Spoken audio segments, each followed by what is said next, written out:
लड़के ने बस ज़रा-सा फिर से ज़िंदा हुए जेली बियर को छेड़ा ही था कि वो सब आपस में चिपकने लगे और देखते ही देखते बहुत बड़े हो गए। इतनी डरावनी हरकत देखकर दोनों के दिल दहल गए और वो अनजाने में ही पीछे हटने लगे। लेकिन वो बड़ा हुआ जेली बियर, धीरे-धीरे और नज़दीक आता गया। अगले ही पल उसने अपनी छाती दिखाई और सीधे उन पर झपट पड़ा। घबरा कर दोनों ने उन जेली बियर से पीछा छुड़ाने की कोशिश की, लेकिन वो तो जैसे चिपकने वाले प्लास्टर बन गए थे। जिस पर एक बार चढ़ जाए वो जोर से हमला कर देता। मोटा लड़का जल्दी से मदद के लिए कमरे से बाहर भागा, मगर रास्ते में एक लाल जेली बियर ने उसे रोक लिया। उसकी डरावनी शक्ल देखकर वो उल्टी करने लगा। जैसे ही वो मुड़ने लगा, बाकी सारे जेली बियर ने उसे घेर लिया। उन्होंने उस पर चीजें फेंकी और हमला कर दिया। वो लड़के से मदद मांगना चाहता था, लेकिन लड़का भी बुरी तरह फंस चुका था। हालांकि उसने एक जेली बियर को जमीन पर पटक दिया और उस पर जोर से मुक्के भी मारे, लेकिन अगले ही पल वो जेली बियर उसके हाथ को चिपक गया और उसे घसीटते हुए बगीचे की ओर ले गया। तभी मोटे लड़के की माँ का फोन आया।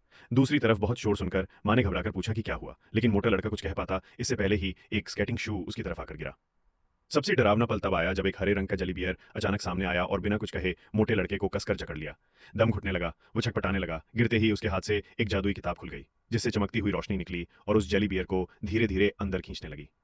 जैसे ही उन्होंने देखा कि ये किताब जली बियर से डरते हैं, मोटा लड़का दौड़कर लड़के की मदद करने गया, क्योंकि तब तक वो लड़का पूरी तरह तबाह हो चुका था। किताब फिर से खुली और जली बियर का शरीर टूटने लगा और जबरदस्ती खिंचता चला गया।